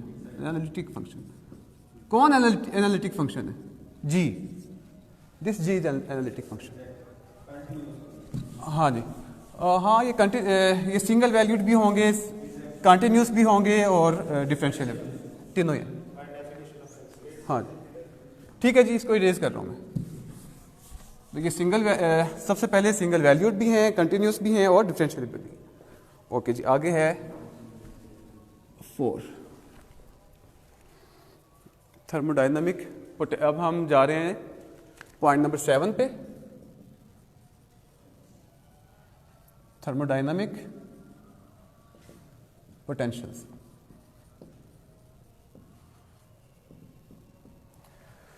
ओके अच्छा, ये जो थर्मोडायनामिक पोटेंशियल्स हैं ये जैसे हमारे इलेक्ट्रिक फील्ड इंटेंसिटी को हम negative gradient of some scalar point function लिख देते हैं, ये यू इंटरनल एनर्जी नहीं है, ये सम स्केलर पॉइंट फंक्शन है, ये वेक्टर नहीं है, it's some scalar point function.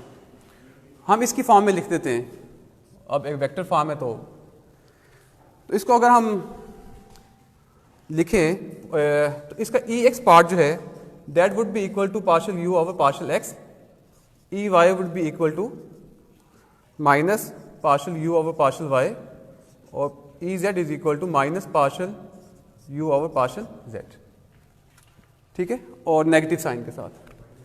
तो अब यहाँ पे हम कहेंगे कि यहाँ पे पोटेंशियल कौन सा है, ई तो पोटेंशियल नहीं है, पोटेंशियल ये यू है जो कि स्केलर पॉइंट फंक्शन है। तो इसी एनालॉजी को इस्तेमाल करते हुए जो थर्मोडायनामिक्स को जो हमारे पैरामीटर्स हैं उसको अगर हम इस तरह की फॉर्म में लिख सकें, इस तरह डिफरेंशियल फॉर्म में लिख सकें, तो यहाँ पे जो भी थर्मोडायनामिक क्वांटिटी अपीयर होगी उसको हम थर्मोडायनामिक पोटेंशियल कहेंगे, इसी एनालॉजी को इस्तेमाल करते हैं। अब इसका थोड़ा सा देखते हैं आप।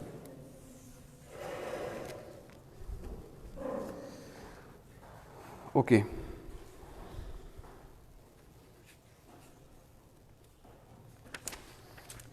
इसको हम पहले हेल्महोल्ट्ज ले लेते हैं, इसका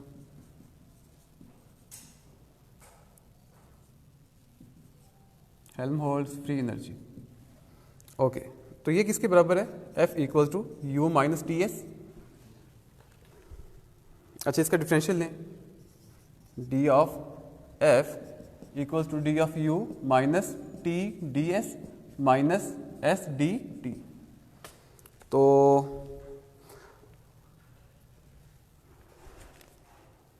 इसमें डी यू की वैल्यू पुट करें कहाँ से? फर्स्ट लॉ ऑफ थर्मोडाइनमिक्स की डिफरेंशियल फॉर्म से। वो क्या था? D U is equal to T D S minus P D V. तो वो अगर यहाँ हम पुट करें तो T D S minus P D V minus T D S minus S D T. तो अब कोई कटेगा जी, टी डी एस और ये वाला, ठीक है, ये दो टर्म ये कैंसिल हो जाएंगे। तो ये minus P D V minus S D T. तो ये आ गया डी ऑफ एफ। जी अब बताइए किसका फंक्शन एफ? शाबाश, वी का। So F is a function of V and T. अच्छा, अब इसका हम डिफरेंशियल लेते हैं इस डी एफ का। D F is equal to partial F over partial V D V plus partial F over partial T D T. अब जरा इसको कंपेयर करें दोनों को,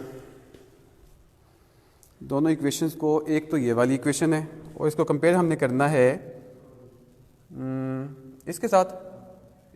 हाँ एग्जैक्टली, एक इक्वेशन इसको मैं 7 पॉइंट जो है इसकी 1 कह देता हूँ और इसको 2 कह देता हूँ। अब कंपेयर करें डी वी को डी वी के साथ, तो हम कह सकते हैं कि P is equal to minus partial F over partial we.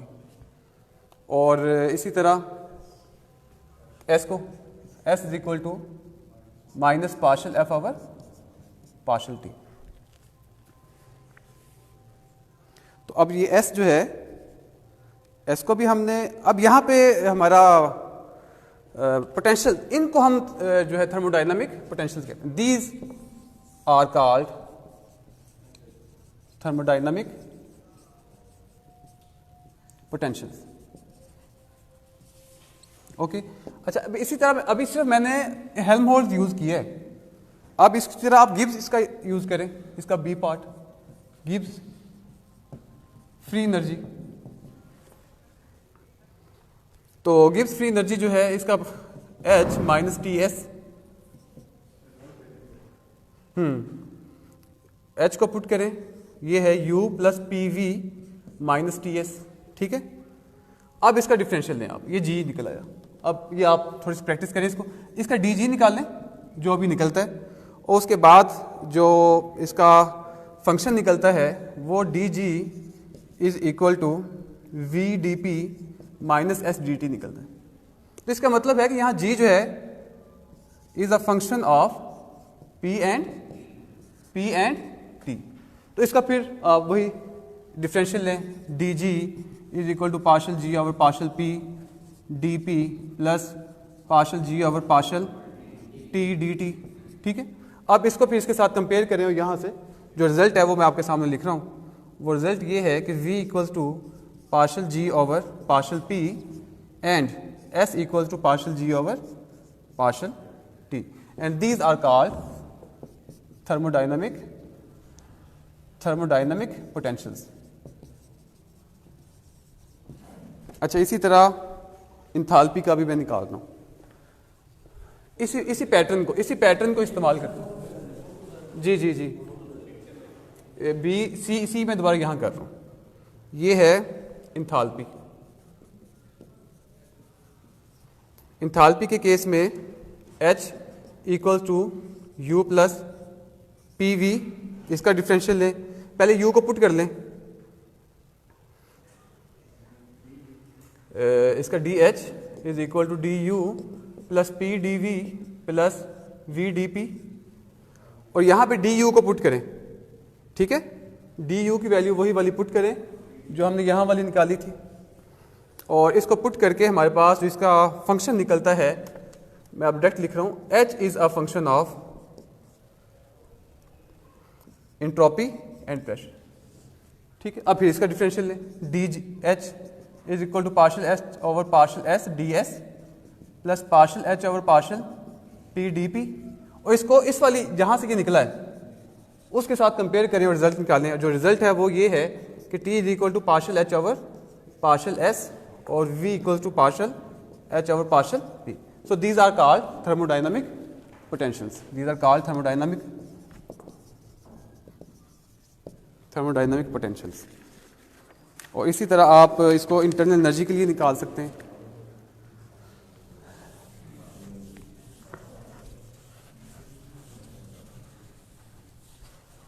A B C D, ये डी, और ये आप निकालें जी इंटरनल एनर्जी के लिए। और इंटरनल एनर्जी के लिए फर्स्ट लॉ को हम यूज़ करते हैं, D Q is equal to D you plus D W, और डी डब्ल्यू को D you plus P D V, ये फर्स्ट लॉ हो गया। अच्छा, इसी तरह ये डी क्यू निकल आया। इस तरह सेकंड लॉ, ये फर्स्ट लॉ से निकाला मैंने, फर्स्ट लॉ ऑफ थर्मोडाइनमिक्स। इसी तरह सेकंड लॉ ऑफ थर्मोडाइनमिक्स से हम लिख सकते हैं D Q is equal to T D S.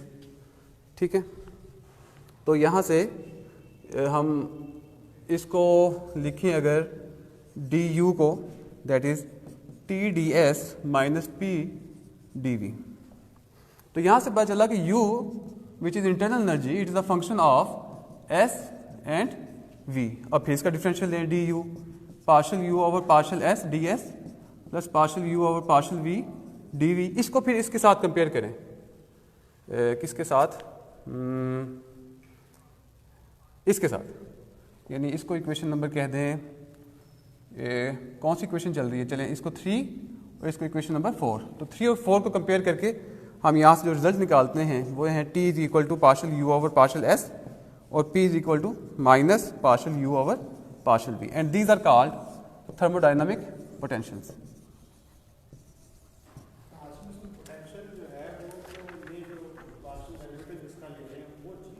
जी जी, ये जैसे मैं पहले बताया था आपको कि हम जैसे इलेक्ट्रिक पोटेंशियल की फॉर्म में लिखते हैं partial U some scalar point function with respect to x या जो भी, तो यहाँ पे ये जो U है ये थर्मोडाइनमिक पोटेंशियल। तो इसी तरह यहाँ पे H क्या है, यहाँ थर्मोडाइनमिक पोटेंशियल है। अच्छा, इस केस में U क्या है, थर्मोडाइनमिक पोटेंशियल है। यहाँ पे गिब्स क्या है, ठीक है, ओके। अब मैं इसको इरेज कर रहा हूँ, अब मैं 5 पे जाऊँगा जी। आगे है मैक्सवेल रिलेशंस, यहाँ तक क्वेश्चन है तो देख लें। आज का टारगेट मैं अचीव करना चाह रहा हूँ कि मेरा पूरा हो जाए ताकि कल मैं अगली चीज़ों पे जा सकूँ।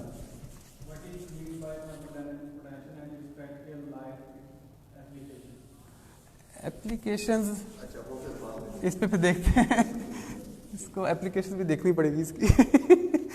आगे चलते हैं, मैक्सवेल रिलेशंस। हाँ, आगे मैक्सवेल रिलेशंस हैं, पॉइंट नंबर 8। इसको पहले अभी तो हम थोड़ा सा सीख लें कि कैसे निकालते हैं, फिर इसकी एप्लीकेशंस भी आते हैं। ओके, आगे है मैक्सवेल रिलेशंस।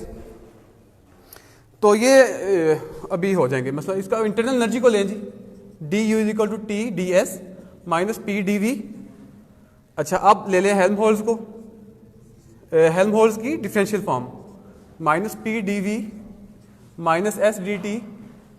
अच्छा, अब गिब्स ले लें, D G V D P minus S D T, okay.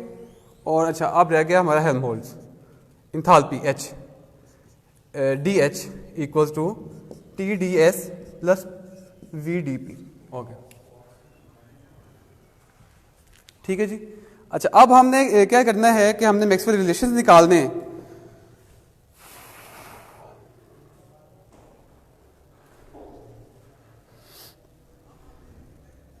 अच्छा, अब ये हम कह रहे हैं कि if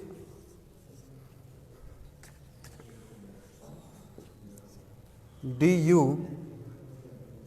D F D G D H R exact differentials, अगर ये एग्जैक्ट डिफरेंशियल्स हैं तो फिर हम कैसे लिख सकते हैं इनको? ये सारे, ये डी यू भी एग्जैक्ट डिफरेंशियल है अगर एग्जैक्ट डिफरेंशियल है, अगर एफ भी एग्जैक्ट डिफरेंशियल है, जी भी एग्जैक्ट डिफरेंशियल है, एच भी एग्जैक्ट डिफरेंशियल है, तो एग्जैक्ट डिफरेंशियल के लिए जो मैंने कंडीशन लिखी थी, अगर इसको एम समझ लें, इसे एन समझ लें, इसे एम समझ लें, इसे N, M N M N, तो हम इसको एग्जैक्ट डिफरेंशियल की उस कंडीशंस के ऊपर फुलफिल करते हुए, तो अब टी को हम लिख सकते हैं पार्शियल टी ओवर, इसको किसके साथ करेंगे? वी के साथ, ठीक है ना, पार्शियल वी इक्वल्स टू, अब पी का करेंगे पार्शियल पी को एस के साथ, पार्शियल एस, तो ये एक मैक्सवेल रिलेशन निकला है। और हमने यूज क्या किया है?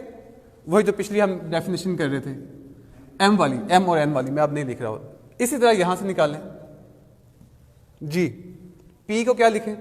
अच्छा ये माइनस है, यहां माइनस आएगा, माइनस है, ठीक है, हाँ माइनस आएगा। अच्छा इसी तरह पी के लिए क्या लिखेंगे? पार्शियल पी को टी के साथ पार्शियल टी, और इसी तरह एस को partial S over partial V, तो ये एक मैक्सवेल रिलेशन निकला है। इस केस में v को क्या लिखेंगे? Partial v over partial t equals to s को क्या लिखेंगे? Partial s over partial p, और यहाँ नेगेटिव साइन है तो यहाँ नेगेटिव साइन लगा दें। अच्छा इसी तरह यहाँ पे t के लिए क्या लिखेंगे? Partial t over partial p is equal to, हाँ जी, v partial v over partial s. So these four equations are called, four relations are called Maxwell relations.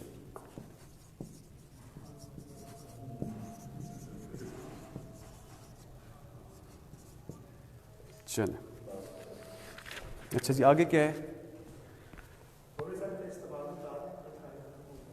इनके इस्तेमाल आगे आ रहे हैं, तो स्टैटिस्टिक कल हमने शुरू करनी है, तो इनको हमने सारे रिलेशंस को आगे इस्तेमाल करना है, ठीक है। इसमें जो आप लोग समझ रहे हैं कि आज बताना चाहिए, उसमें कौन से टॉपिक्स अभी रह गए? ये तो वैसे सारे रहते हैं, मैक्सवेल, ये स्पेशल इक्वेशंस इंपॉर्टेंट है, स्पेशल इक्वेशंस इंपॉर्टेंट हैं, और इक्विलिब्रियम, ये दो इंपॉर्टेंट हैं, ये तो आज लाजमी, और कैनोनिकल पोटेंशियल यहाँ तक तो बहुत इंपॉर्टेंट है। ये लास्ट अगर हम 3 आज ना भी अचीव कर पाए तो खैर है, लेकिन इनको करना ज़रूरी है आज। अच्छा अभी टाइम है हमारे पास? सिर्फ 1 मिनट ओके, हम देखते हैं जी आगे स्पेशल इक्वेशंस। और स्पेशल इक्वेशंस में क्या है? First and second, TDS equations और एनर्जी इक्वेशन, ठीक है, ये 3 चीजें हैं इसमें।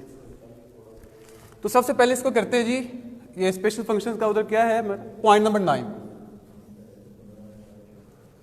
तो इसका first TDS equation, first TDS equation पहले निकालते हैं, और इसमें हम एक कंडीशन लगाते हैं कि if entropy is a function of V and T. ये कंडीशन है कि अगर हम एक अज्यूम कर रहे हैं कि अगर इंट्रोपी फंक्शन है वॉल्यूम का और टी का, तो अब आगे हम लेके चलेंगे। तो D S equals to partial S over partial V D V plus partial S over partial T D T. इसको क्योंकि हमने टी डी एस बनाना है, तो इसको टी से ज़रा मल्टीप्लाई कर दें इसी इक्वेशन को, तो यहाँ पे टी आ जाएगा, यहाँ टी आ जाएगा, यहाँ टी आ जाएगा। अच्छा अब इसको इक्वेशन नंबर कह दें पॉइंट नंबर 9 की 1। तो रिवर्सिबल प्रोसेस, इसमें v जो है एट कांस्टेंट वॉल्यूम dv क्या हो जाएगा 0, और इसी तरह सेकंड फॉर्म से हम dq क्या लिख सकते हैं tds, और इसी तरह जो स्पेसिफिक हीट है at constant volume dt is equal to dq। ठीक, ये डेफिनेशन कौन सी है? Second law of thermodynamics. ये डेफिनेशन कौन सी है? Specific heat at constant volumes. तो अब इन दोनों को हम बराबर रख सकते हैं यहाँ से, D T D S equal to C V D T. और फिर हमने कहा कि एट कांस्टेंट, क्योंकि ये सारा प्रोसेस हम एट कांस्टेंट वॉल्यूम कर रहे हैं, तो फिर डी वी क्या हो जाएगा? 0। इस सारे को पुट करें इक्वेशन नंबर 1 से, पुट इन 1। तो पुट इन 1 करेंगे तो ये वाला डी वी की वजह से ये फैक्टर 0 हो जाएगा। तो टी डी एस ये फैक्टर 0 हो गया, is equal to T partial S over partial T of D T. एक तो कि ये रिजल्ट आ गया हमारे पास, T D S equals to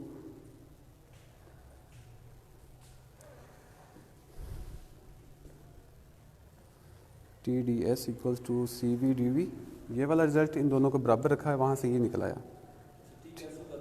नहीं सर, टी डी एस चाहिए ना हमें, टी डी एस हमें चाहिए ना, हम तो टी डी एस इक्वेशन बना रहे हैं, तो ये टी तो इम्पोर्टेंट है। अच्छा, आगे फिर एक मैक्सवेल रिलेशन है हमारे पास। मैक्सवेल रिलेशन ये कहता है कि पार्शियल एस और partial V equals to partial P और पार्शियल टी। तो आप इसको भी और उसको भी पुट करें ज़रा इस इक्वेशन में, पुट इन 1। तो यहाँ से आ जाएगा T D S equals to partial S over partial V, ये वाला जी। ये partial S over partial V क्या है? पार्शियल पी ओवर, इसका मतलब T partial P over partial T D V, और ये T partial S over partial T D T, ये किसके बराबर हमने बनाया है? ये डी एस, ये बनाया है सारा डी एस के इक्वल। तो plus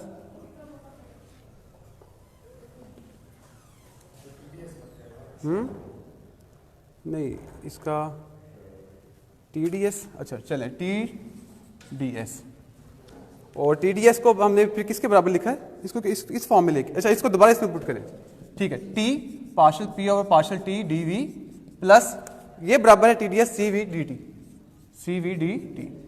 so T D S, so this is called first T D S equation, ठीक है जी। आगे हम अब करेंगे second T D S equation.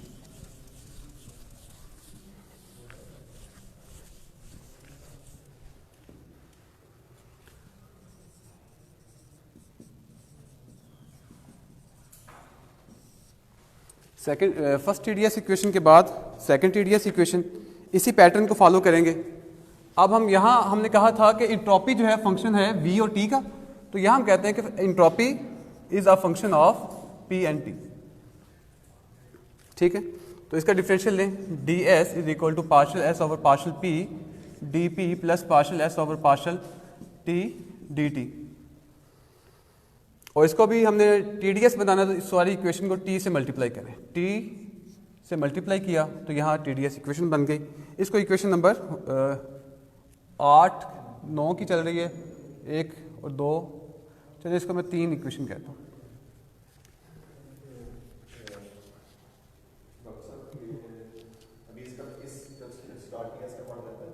हाँ, बस ये second T D S equation रह गई है सर। टाइम हाँ, इसको मैं मुकम्मल कर लूँ फिर, ओके।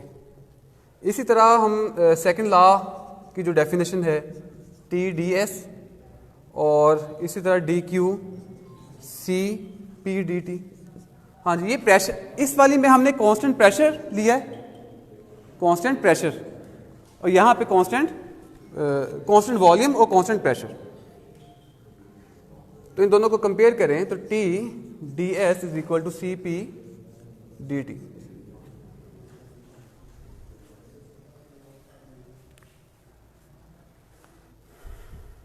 और क्योंकि एट कांस्टेंट प्रेशर है,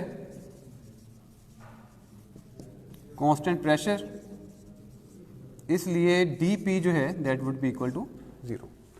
पुट इन 3 इक्वेशन में पुट करें इसे, तो ये बन जाएगा 3 implies dTs इक्वल्स टू, ये dP की वजह से ये सारा फैक्टर क्या हो जाएगा 0, और T partial S over partial T of dt।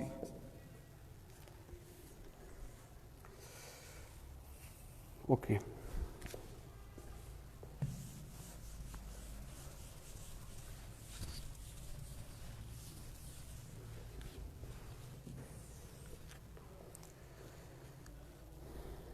अब हम मैक्सवेल रिलेशन यूज करते हैं। मैक्सवेल रिलेशन वो है कि partial S over partial P equal to negative of partial V over partial T.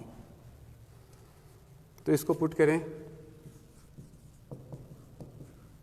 Put in 3, तो वो आ जाता है T D S equals to, हाँ जी, partial S over partial P इसकी जगह पे, तो क्या आ जाएगा T partial V over partial T into D P, और नेगेटिव साइन के साथ, और प्लस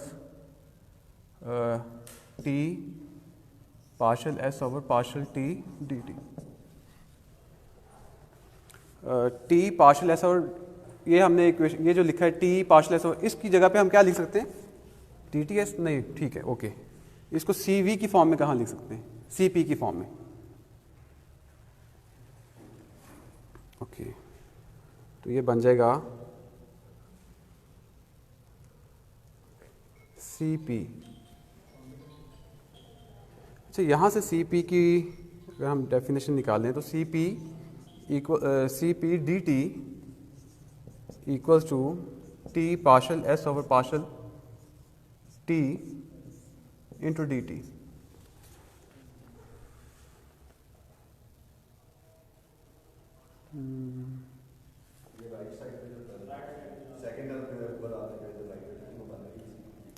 ये सर कहाँ, ये चाहिए असल में ना, यहाँ पे ये इस सारे फैक्टर की वजह से, इस सारे फैक्टर की जगह पे आपने ये पुट करना है, यानी अगर ये D S equal to minus T partial V over partial T D P plus C P D T, ये जो है this is called second TDS equation. और उसके बाद जो तीसरा है वो है हमारी इसकी एनर्जी इक्वेशन। तो एनर्जी इक्वेशन कराऊंगा तो ये हमारा आर्टिकल मुकम्मल हो जाएगा। मैं यहाँ तक हम रोक देते हैं, यहाँ से अच्छा ऐसा है कि कल जब आप स्टार्ट करेंगे जी जी तो we will try to start 15 minutes early। हाँ जी 15 मिनट पहले स्टार्ट कर लिया, 11:15 पे इंशाल्लाह ठीक है। कर देंगे, तो शुरू के 15 मिनट में आप इनकी मैं इन चीज़ों को कवर कर लूँगा जो मेरी रहती है ना, ठीक हो गया। कल हम 15 मिनट पहले स्टार्ट करेंगे, यानी 11:15 पे, 11:15 पे, ठीक है ठीक है। तो कल फिर बाकी चीज़ें, इस पर क्वेश्चन है तो ले लें, नहीं तो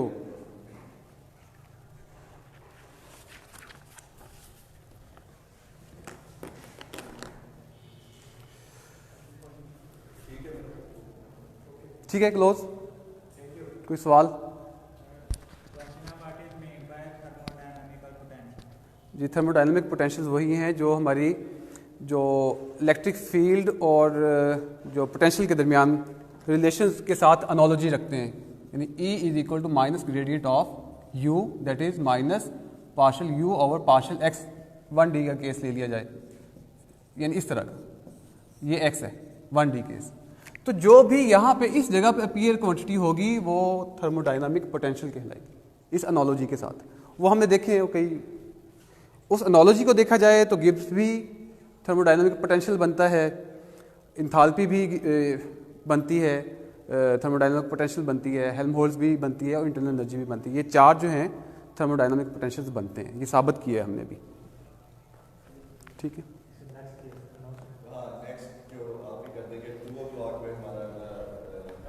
जी अगला लेक्चर जो है वो ठीक 2 बजे शुरू हो जाएगा 2 PM, और गुलाम फरीद साहब जो हैं वो लेक्चर देंगे ठीक 2 बजे, दोबारा मुलाकात होगी।